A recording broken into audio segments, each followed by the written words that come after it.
반갑습니다. 22번째 기독교 윤리 수업을 시작하도록 하겠습니다. 오늘 두 분에 걸친 이 영상 강의가 이번 학기 마지막 수업이 되겠습니다. 그래서 수업을 시작하기 전에 먼저 한두어 가지 여러분에게 공지할 사항이 있는데 그것을 먼저 말씀을 드리고 수업을 시작하는 것이 좋을 듯 싶습니다. 하나는 출석에 대한 점검입니다. 학기가 시작하기 전에 제가 전에 말씀을 드렸듯이 한두 장으로 해서 23회에 걸친 영상 강의에 대한 느낀 부분이나 또 좋았던 그런 내용 중에 한두 문장으로 요약을 해서 제출하는 것입니다.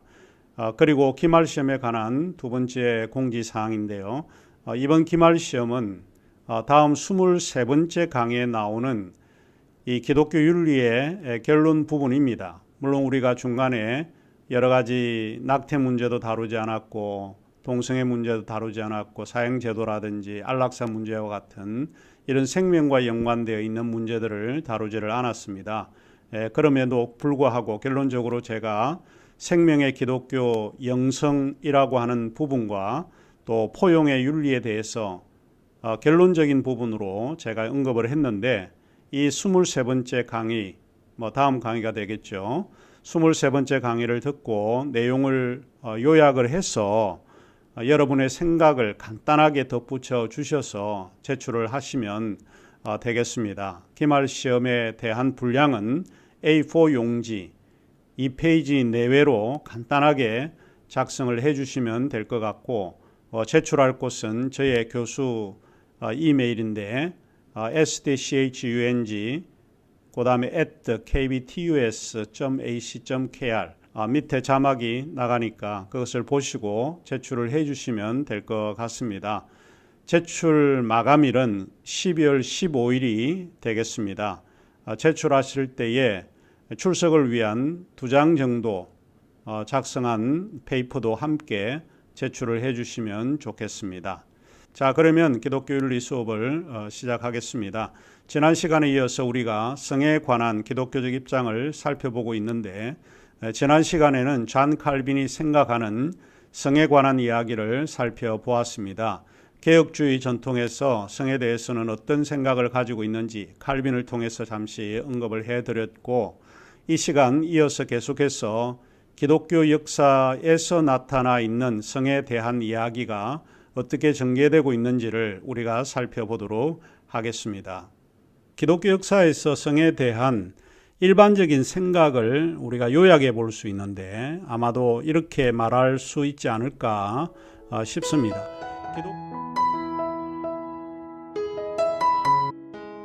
기독교 역사에서 우리가 배운 것은 성에 대한 인식이 오직 자녀 출산을 위해서만 허용되어야 한다고 굳게 믿었던 것 같고 그래서 한 남자와 한 여자로 구성되는 결혼 제도가 가장 권장되었던 제도였던 것 같습니다. 그러나 기독교 역사를 통해서 알 수 있는 우리가 배울 수 있는 한 가지 독특한 것이 있는데 그것은 독신만이 가장 거룩한 삶의 방식이었다라고 하는 것을 우리가 알게 되었습니다. 물론 이 독신은 그리스도를 위해서 자기 자신을 희생하는 가장 지고하고 고상한 그런 행위가 아니었을까 하는 의미로 우리가 이해해 볼 수 있습니다. 자, 이런 맥락에서 기독교 역사에서 성에 대한 생각은 주로 세 가지로 요약될 수 있다고 보입니다. 첫째가 일부 일처제의 규칙입니다. 기독교 역사에서 철저하게 강조되었던 부분은 일부 일처제의 규칙이었다라고 봅니다. 이것은 기독교 교회가 하나님이 만들어주신 제도 중 결혼이라고 하는 것인데 이 결혼은 오직 일부 일처제의 이 규칙에만 적용되어질 수 있다고 주장되었습니다.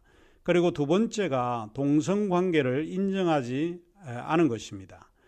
그리고 세 번째가 금욕 또는 성적 절제를 중요한 덕목으로 이해되었다고 보입니다.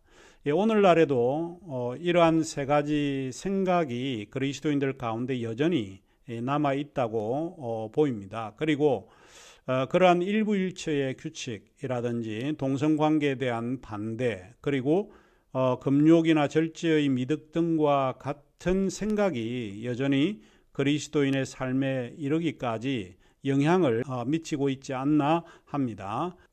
물론 여기서 우리가 기독교 역사를 통해서 두어 가지 측면에서 좀 비판을 제기할 수 있을 것 같다는 생각이 듭니다. 첫 번째의 비판에서 생각을 해보면 그것은 기독교 교회 전통이 주로 도덕적 입장으로서 여성을 배려하지 않은 남성 중심적 입장이었다라고 비판을 한번 해볼 수 있습니다. 오늘의 우리의 관점에서 과거를 우리가 비판을 해보면 이런 문제가 도드라지게 비판적인 의식으로 드러날 수 있을 것 같습니다. 왜냐하면 당시의 사회와 마찬가지로 기독교 교회 역사에서도 여성에게는 순결과 정조를 요구했기 때문입니다. 이런 점에서 성적인 행동에 관한 도덕적 입장이 여성의 도덕보다는 남성의 도덕이 더 강조되었다는 사실을 배울 수 있습니다.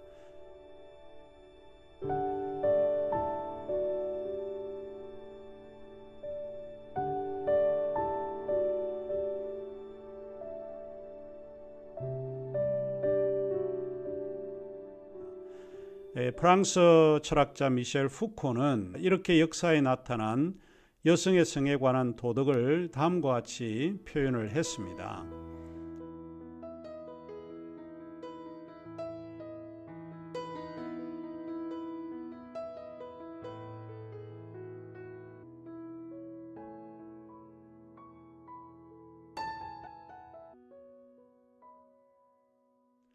우선 성적 행동에 관한 모든 도덕적 고찰에서 특이하게 눈에 띄는 불균형을 통해 극명하게 드러난다. 여자들은 일반적으로 대단히 엄격한 구속에 따라야만 한다. 하지만 이 도덕은 여성용 도덕이 아니다. 여기서 환기되고 정당화되거나 상술되어 있는 것은 여자들의 의무도 책임도 아니다. 그것은 남자들의 도덕이다. 남자들에 의해 생각되고 씌어지고 가르쳐진, 그리고 분명 자유인 남성을 위한 도덕이었다. 여기서 여자들은 대상으로서 아니면 기껏해야 자기네 권력 하에 있을 때만 양성하고 교육하고 보살펴 주어야 한다. 미셸 푸코의 성의 역사에서 미셸 푸코는 과거의 역사에 대해서 이렇게 비판을 했습니다. 두 번째 측면에서 기독교 역사에 대한 비판은 성에 대한 담론이 개방되지 않았다라고 보입니다. 성에 관해서는 이야기를 못하게 함으로써 성을 억압했다라고 하는 것입니다. 기독교 역사에서 성은 자유롭게 이야기하고 설명되어지는 것이 아니고 이야기하면 안 되는 것, 말할 수 없는 것, 가르쳐 줄 수 없는 것, 불결한 것, 경건하지 못한 것 등 이런 것으로 받아들여졌다라고 보이고, 교회 안에서는 성에 관한 담론의 이야기는 피하는 것이 좋다 이렇게 여겨졌던 것 같습니다. 그러므로 성에 대한 담론은 절제된 규범으로 검열의 대상이 되었기 때문에 우리가 기독교 역사에서 본 것처럼 성에 대해서는 꺼리는 것으로, 아니면 조금 지나치게 생각한다면 성은 악한 것으로 아마 이해되지 않았나 하는 점입니다. 이런 것들을 과거 기독교 역사를 공부를 해보면 좀 비판을 해보지 않을까 싶습니다. 이런 두 가지 정도로 기독교 역사에서 보아온 성에 대한 담론을 좀 비판해 볼 수 있을 것 같습니다. 자, 그러면 이제 우리는 성에 대해서 신학적 입장은 무엇인지를 살펴보는 것이 좋을 것 같습니다. 하지만 이 부분은 너무 많은 이야기가 있기 때문에 제가 고려하는 부분은 로저 크루크의 기독교 윤리학에서 그의 생각을 요약하고 여러분에게 전달해 주는 것이 아마도 좋을 것 같습니다.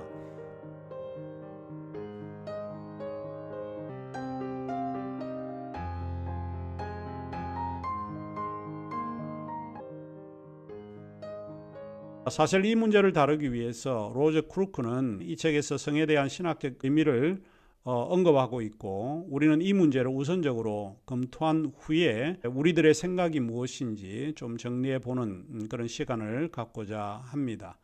로저 크루크는 노스캐롤라이나에 있는 여자 대학교인 메르디스 대학교의 교수입니다. 여기에서 종교와 성서를 가르치고 있는 교수인데요. 기독교 윤리학은 저희 학교의 기독교 윤리학 교수님이셨던 최봉기 교수님께서 오래전에 로저 크루크의 기독교 윤리학을 번역했습니다. 이 책은 많은 점에서 상당히 유익한 부분이 없지 않아 있습니다. 우선 우리가 지금 살펴보려고 하는 성에 대한 것도 다소 전통적인 그런 입장이긴 하지만 중요한 6가지 신학적인 의미를 제공하고 있기 때문에 살펴보려고 합니다. 그 신학적인 의미는 다음과 같습니다. 첫째로 성은 하나님의 선물이다 라고 하는 것입니다. 하나님께서 태초에 인간을 창조하실 때에 남자와 여자로 창조하심으로써 인간은 본래부터 성적인 존재로 지음을 받았습니다. 남성은 여성이 필요하고 여성은 남성이 필요한 존재입니다. 이 성의 매개로서 남성과 여성이 형성이 되었다라고 하는 것을 우리가 알 수 있는데, 우리의 성은 이제 이런 점에서 하나님의 창조 사역에 그 뿌리를 두고 있고, 창조 질서 속에서 없어서는 안 될 부분이 성에 대한 이야기입니다. 성이란 결코 수치스럽거나 추한 것이 아니라 하나님께서 심히 좋았다고 하신 6째 날의 창조에 포함되는 이야기입니다. 그리고 인간의 창조는 분명 하나님의 형상을 따른 창조임을 우리가 기억해 볼 수 있는데, 그러므로 성은 분명하게 하나님의 선물입니다. 선물의 특징은 무엇입니까? 선물은 감사하는 것이죠. 이 성은 결국 인간에게 주어진 것이기 때문에 감사해야 되는 것이라고 봅니다. 우리에게 성을 주신 하나님께 감사하는 것이 기독교 윤리가 지향하는 생각이라고 하는 사실입니다. 둘째로 크루크는 인간의 성은 나쁜 것이나 아니면 악한 것이 아니라 선한 것이라고 말하고 있습니다. 첫 번째는 성은 하나님의 선물이고, 두 번째는 성은 아름다운 것이다 혹은 선한 것이다 라고 이야기를 합니다. 이것은 하나님의 창조가 항상 선한 것이라고 하는 전제에서 출발하고 있습니다. 우리는 성을 더럽고 불결하고 또 불경건한 것으로 혹은 죄악시하는 것으로 여겨서는 안 될 것입니다. 셋째로 크루크는 성관계를 두 인격체의 행위라기보다는 한 인격체의 행위로 이해하고 있습니다. 남녀가 성적으로 안다는 것은 육체적인 관계 그 이상의 것을 의미하고 있습니다. 서로에 대해 아는 통로가 성적인 관계를 통해서 이해될 수 있다라고 본 것입니다. 이것은 한 인격의 만남을 의미하는 것입니다.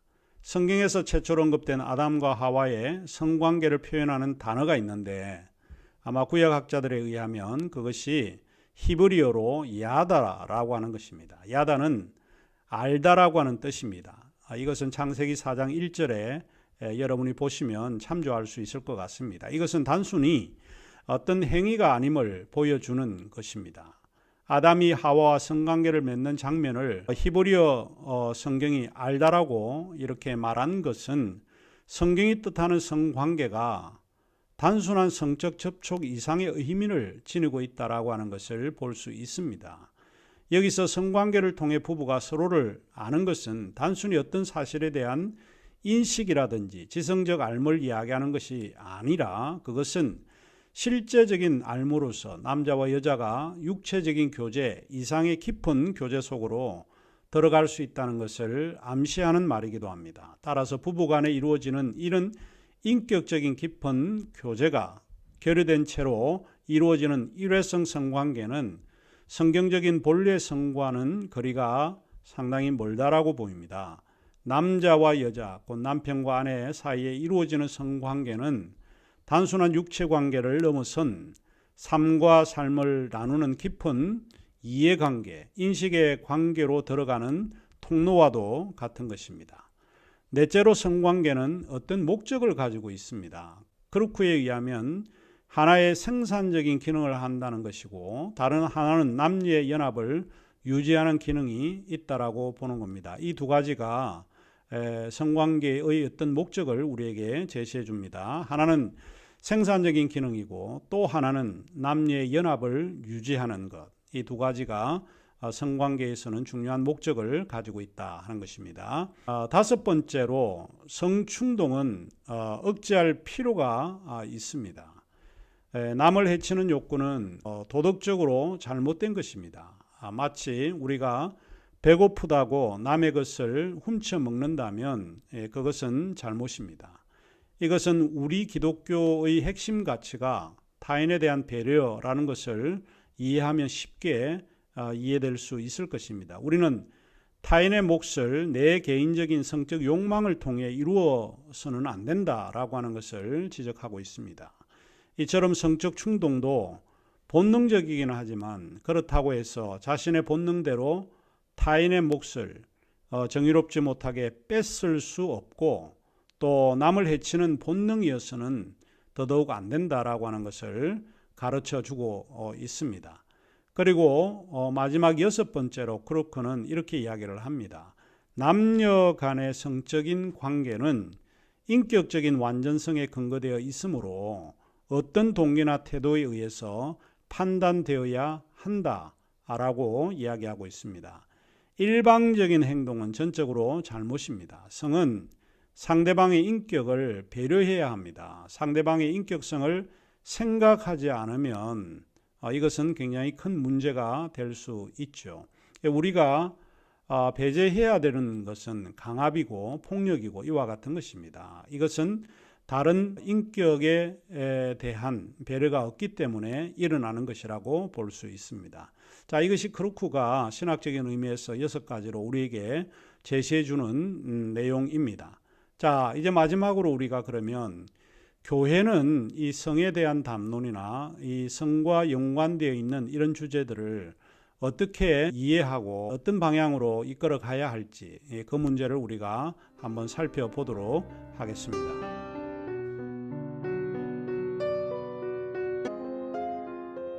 교회는 어떤 일들을 해야 하는가 하는 문제입니다.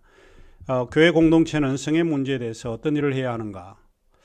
상당히 중요한 물음이라고 생각을 합니다. 제 개인적으로는 교회는 3가지 기능적인 요소를 가지고 있다고 믿습니다. 첫째로 교회는 캐리그마의 기능이 있습니다. 캐리그마의 기능은 교회의 선포적 기능입니다.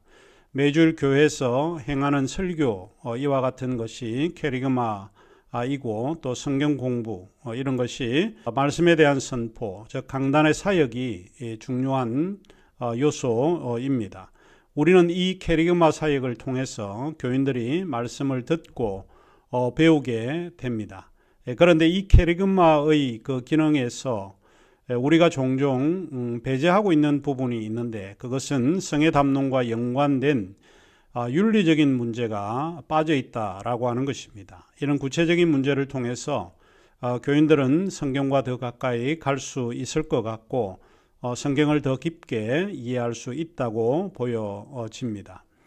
왜냐하면 모든 성경은 하나님의 감동으로 된 것으로 교훈과 책망과 바르게 함과 의로 교육하기에 유익하다라고 했습니다. 바울이 전한 말에 의하면 성경은 상당히 윤리적인 그리고 우리의 교육적인 그런 의미를 담고 있기 때문에 캐리그마의 그 기능 가운데서 이런 윤리적이고 또 구체적인 우리의 삶의 문제를 이야기할 필요가 있다 이렇게 보입니다. 두 번째로는 교회는 디아코니아의 기능을 가지고 있습니다. 디아코니아의 기능은 교회의 봉사적인 기능입니다. 이것은 섬김의 사역의 영역이라고 보이는데 그런데 교회는 이 섬김의 사역, 즉 봉사의 기능이라고 하는 게 너무 제한적이고 한정되어 있다라고 보이는데 이 기능을 조금 더 확대해서 해석하고 또 실천을 해야 하지 않을까 하는 것이 제 개인적인 생각입니다. 봉사라고 하는 것은 남을 돕는 일입니다. 그런데 우리가 생각하는 봉사는 어떤 것입니까? 매주일 교회 가서 주보를 전해주고 또 주차 안내를 하고 교회 식당과 같은 데서 봉사하고 교회 깨끗하게 하는 청소하는 일, 뭐 이런 거와 같은 것으로 조금 우리가 이해를 하고 있는데, 교회의 성적인 문제로 상처를 받고 있는 사람들을 위한 봉사의 기능이 저는 확대되어야 한다, 이렇게 주장하고 있습니다. 셋째로 교회는 코이노니아의 기능이 있습니다. 이것은 교회의 친교적 기능인데, 펠로십은 교회를 하나로 연대하는 장점을 가지고 있기 때문에 잘 활용할 필요가 있습니다. 특별히 이제 저는 이 교회의 두 번째 기능인 디아코니아의 그런 기능의 요소에서 우리가 낙태와 연관해서 몇 가지를 조금 생각해 보려고 합니다. 우선 우리는 오늘날 교회 안에서 여러 하위 문화가 있다는 것을 생각을 해야 합니다. 교회 구성원들은 서로 다른 사람들입니다. 자라온 환경이 다르고 배경이 다르고 교육이 다르고 서로 다른 그런 이질적인 그런 환경에서 우리가 하나로 묶어져 있는 그러기 때문에 서로 다른 화인 문화가 형성되어 있습니다. 다원적인 문화 현상이 형성이 되어 있다라고 볼 수 있는데, 이것을 우리는 좀 이해해 볼 필요가 있다라고 생각을 합니다. 이제 둘째로 우리는 교회 섬김에서 부모됨의 책임을 생각을 해야 합니다. 부모됨은 매우 중요합니다.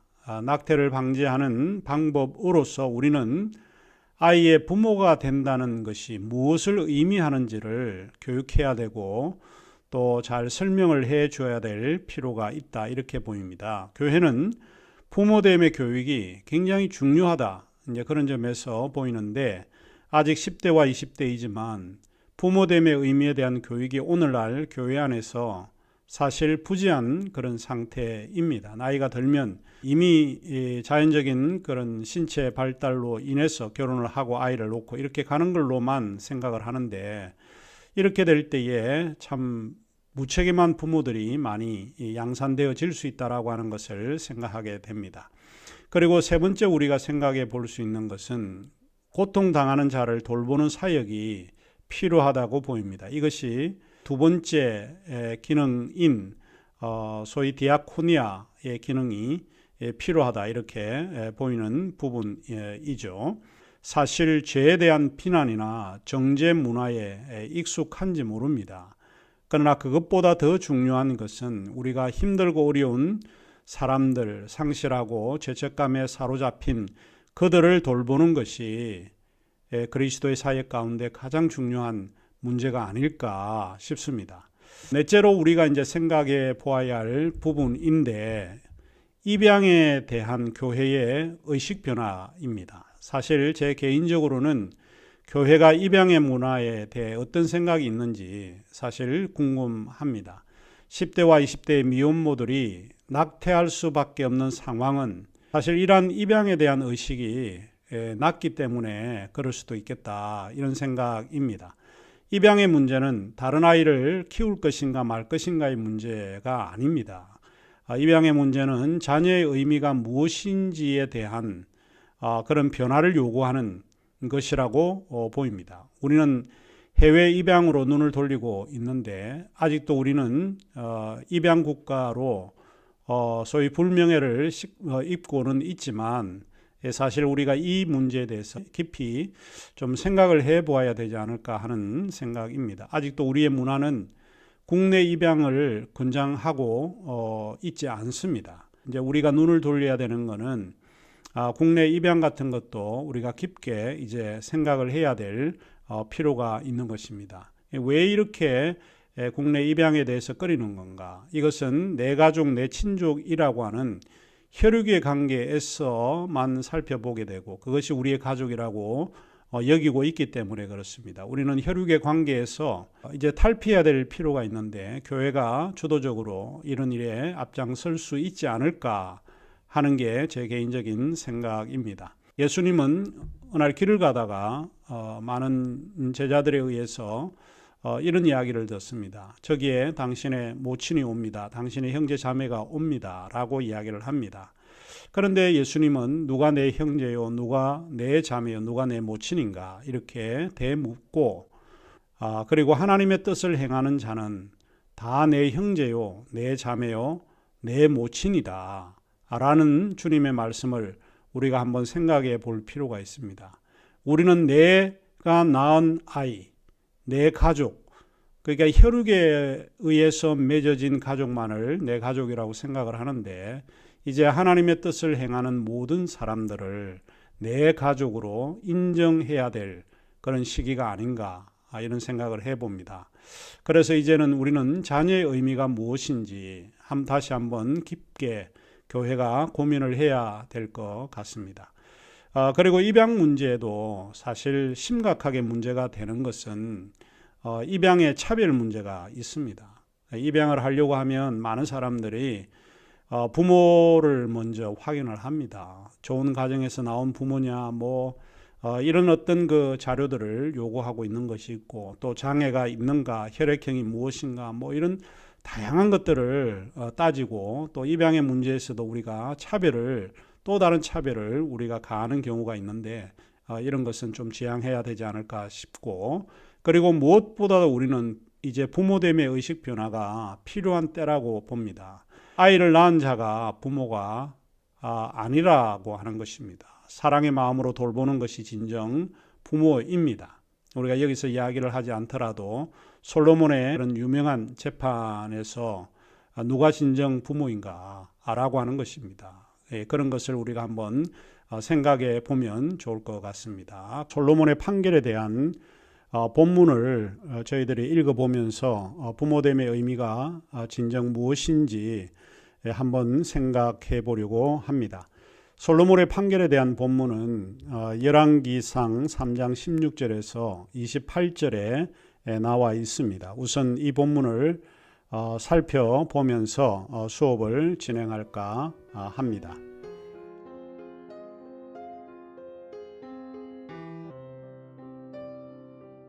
그때 창기 두 여자가 왕에게 와서 그 앞에 서며, 한 여자는 말하되, 내 주여, 나와 이 여자가 한 집에서 사는데 내가 그와 함께 집에 있으며 해산하였더니, 내가 해산한 지 사흘 만에 이 여자도 해산하고 우리가 함께 있었고 우리 둘 외에는 집에 다른 사람이 없었나이다. 그런데 밤에 저 여자가 그의 아들 위에 누움으로 그의 아들이 죽으니, 그가 밤중에 일어나서 이 여종 내가 잠든 사이에 내 아들을 내 곁에서 가져다가 자기의 품에 누이고 자기의 죽은 아들을 내 품에 누였나이다. 아침에 내가 내 아들을 젖먹이려고 일어나 본즉 죽었기로 내가 아침에 자세히 보니 내가 낳은 아들이 아니더이다 하매, 다른 여자는 이르되 아니라 산 것은 내 아들이요 죽은 것은 네 아들이라 하고, 이 여자는 이르되 아니라 죽은 것이 네 아들이요 산 것이 내 아들이라 하며 왕 앞에서 그와 같이 쟁론하는지라. 왕이 이르되 이 여자는 말하기를 산 것은 내 아들이요 죽은 것은 네 아들이라고 하고, 저 여자는 말하기를 아니라 죽은 것이 네 아들이요 산 것은 내 아들이라 하는도다 하고, 또 이르되 칼을 내게로 가져오라 하니 칼을 왕 앞으로 가져온지라. 왕이 이르되 산 아이를 둘로 나누어 반은 이 여자에게 주고 반은 저 여자에게 주라. 그 산 아들의 어머니 되는 여자가 그 아들을 위하여 마음이 불붙는 것 같아서 왕께 아뢰어 청하건대 내 주여 산 아이를 그에게 주시고 아무쪼록 죽이지 마옵소서 하되, 다른 여자는 말하기를 내 것도 되게 말고 네 것도 되게 말고 나누게 하라 하는지라. 왕이 대답하여 이르되 산 아이를 저 여자에게 주고 결코 죽이지 말라. 저가 그의 어머니이니라 하매, 온 이스라엘 왕이 심리하여 판결함을 듣고 왕을 두려워하였으니, 이는 하나님의 지혜가 그의 속에 있어 판결함을 봄이더라.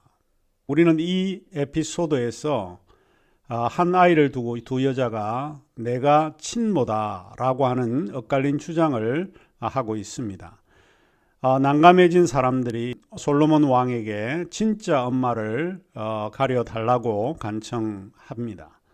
자초지정을 들은 솔로몬은 신하들에게 칼을 가져오게 한 후 아이를 반으로 잘라 나누어 가지라고 명합니다. 이에 한 여자가 펄쩍 뜁니다. 아이를 다른 여자에게 줘도 좋으니 죽이지는 말아 주세요. 반면에 다른 여자는 별 말이 없습니다. 두 여자의 반응을 살피던 솔로몬은 아이를 죽이지 말라는 저 여자를 진짜 엄마로 인정하게 됩니다. 비록 아이를 뺏길 망정 죽기를 바라지 않는 것이 모종임을 솔로몬은 알았던 것입니다. 여기에서 우리가 이런 물음을 물을 수 있습니다. 진정 엄마는 누군가? 진정 부모는 누가 부모인가? 부모나 엄마는 생물학적인 의미에서 진정한 엄마나 부모가 아닐 수 있습니다. 진정한 엄마됨, 진정한 부모됨은 모정이 선행되어야 하고 책임이 선행되어야 합니다. 이제 우리는 부모됨의 의미가 무엇인지, 어떤 인식에 대한 변화, 이것에 대해서 우리가 고민해야 합니다. 특별히 한국 사회는 혈연관계의 사회이기 때문에 내 가족 중심의 삶이 일차적입니다. 그러나 타인의 삶에 대한 생각은 우리가 갖지 못하고 있는데 이 부모됨에 대한 태도를 통해서 우리가 인식이 좀 변화되면 어떨까 하는 생각을 이번 낙태 문제와 성담론 문제를 통해서 한번 생각을 해보았습니다. 최근 뉴스에 나와 있는 하나의 예를 여러분에게 좀 드리면서 여러분이 잘 알고 있듯이 가수 고 구하라 씨의 오빠가 구하라법을 만들었으면 하는 생각에서 시작이 된 법이 구하라법입니다. 이 구하라법은 부모나 자식으로서 그 의무를 다하지 않는 사람들은 유산을 받을 수 없도록 법을 바꿔야 한다며 18을 잃은 바 구하라법 입법에 대한 국민 동의 청원에 나섰습니다. 해당 청원은 약 한 30일 동안 10만 명의 동의를 받은 상태이지만 이 법이 처리될지는 미지수인 상태입니다. 고 구하라 씨의 오빠는 그런 이야기를 합니다. 현행 법 체계에 따르면 자녀에 대한 양육 의무를 오랫동안 다하지 않은 부모도 자녀가 부모보다 먼저 사망할 경우 특별한 사정이 없으면 사망 보상금을 비롯한 재산이 부모에게 상속된다고 하는 또 그리고 자녀의 안타까운 사망으로 인한 재산적 이득을 그 자녀를 버린 부모가 취하게 된다는 점에서 보편적 정의와 인륜에 반한다라고 주장을 했습니다. 상당히 상식적이고 이해가 가는 그런 부분입니다. 고 구하라 씨의 오빠에 따르면 장례식에 그 모친이 나타나서 사람들에게 자신이 구하라의 생모라고 말을 하고 아들을 불러서 재산을 50대 50으로 나누자 이렇게까지 했다고 합니다.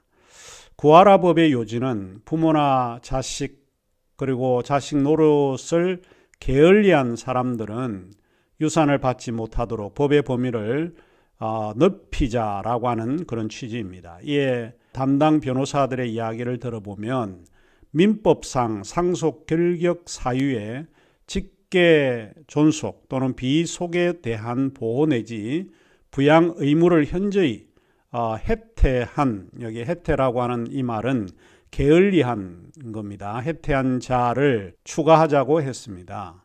현행 민법 1400조도 의미가 참 깊습니다. 천사입니다. 제1400조는 가족을 살해하거나 유언장을 위조하는 등 제한적인 경우에만 상속 결격 사유로 인정이 됩니다. 이와 함께 상속권을 갖는 부모 한쪽의 기여도를 인정을 해서 양육 책임을 방기한 다른 부모의 상속권을 제한할 수 있는 기여분 제도의 범위도 넓히고자 제안을 했습니다. 상당한 기간 동안 동거하거나 간호하고 그 밖의 방법으로 피상속인을 부양하는 것으로 인정되고 또는 다른 공동상속인에 비해 피상속인의 재산을 유지 또는 증가에 기여한 것으로 인정된 자로 정하자 하는 것이 그 취지입니다. 사실 솔로몬의 판결을 보면 이 구하라 법과 우리가 한번 생각을 해보게 되면 요즘 그런 생각을 한번 해보게 됩니다. 누가 진정 부모인가? 진정한 부모는 누구인가? 친모가 진정한 부모인가? 아무런 책임이 없이 방기한 그런 사람을 우리는 부모라고 말할 수 있는가? 진정한 부모는 양육의 책임을 아는 사람일 것입니다. 부모는 낳아준 자가 진정한 부모가 아닐 수 있습니다. 이제는 부모됨의 의미가 무엇인지를 우리가 깊게 생각하고 우리의 인식의 변화도 가져와야 되지 않을까. 이제 그런 차원에서 입양의 의미를 조금 생각을 해봤습니다. 입양이라고 하는 것은 참된 부모를 찾는 것이고 또 부모가 양육을 해주겠다라고 하는 책임적인 그런 태도를 보이는 그런 좋은 법이라고 볼 수 있습니다. 두 가지 것을 마지막으로 한번 살펴보면서 강의를 마칠까 합니다. 하나는 낙태의 예방적 차원이고 또 하나는 낙태의 치유적 차원입니다. 예방적 차원에서 우리는 성경을 통해서 교회에서 성담론의 문제를 이야기해야 하고 또 그와 같은 실제적인 문제를 논의해야 할 것으로 보입니다. 일단 성담론에 대한 청소년들이 정보를 얻지 못하고 있고 대체로 그들이 얻는 정보는 전문적인 정보가 아니고 인터넷을 통해서 얻어지는 정보이기 때문에 교회는 이 문제에 대한 심각성을 저희들이 인식을 해야 할 필요가 있습니다. 이것은 예방적 차원에서 성담론에 대한 교육이 필요하고 그리고 낙태에 대한 기독교적 입장을 가르칠 필요도 있고 그리고 무엇보다도 결혼과 출산을 통해 부모됨의 의미가 무엇인지를 교회가 신앙 교육의 차원에서 교육할 필요가 있다 이렇게 보입니다. 그리고 우리는 예방적 차원만이 아니라 실제로 이러한 일을 경험하고 고통스러워하고 상실감을 경험하고 있는 청소년들이나 사람들에게 교회가 무엇을 제공해 주어야 할 것인가를 고민해야 할 것 같습니다.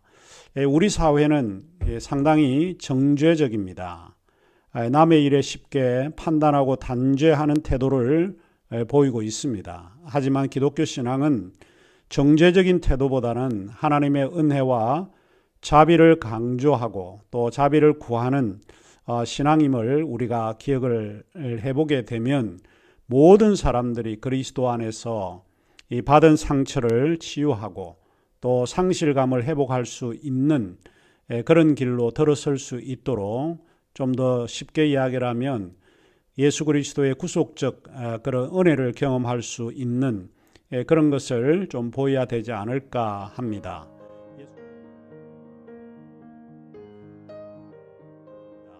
예수님은 우리에게 이렇게 말씀하셨습니다.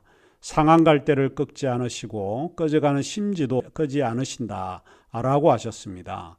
우리의 교리적 잣대로 비판과 정죄가 먼저가 아니라 하나님의 은혜의 눈으로 사람을 대하는 것이 지금 가장 필요한 것이 아닌가 싶습니다. 하나님은 상한 갈대를 꺾지 않으십니다. 심지어는 꺼져가는 심지조차도 끄지 않으시는 분입니다. 그 사람은 희망이 다해서 라고 하는 그런 류의 사람이라도 끄지 않으신다라고 말씀하고 있습니다. 그리고 이제 치유적 차원에서 부모됨의 의미에 대한 진정 우리가 고민하고 입양의 문제에도 교회가 적극적으로 나서야 되지 않을까 싶습니다. 우리가 필요하다면 하나의 운동도 전개해야 되지 않을까 하는 것이 제 개인적인 생각입니다. 아무튼 예방적 차원과 치유적 차원에서 함께 논의해 보고 싶은 주제들이 많이 있지만 오늘 제 강의는 여기서 마치도록 하겠습니다.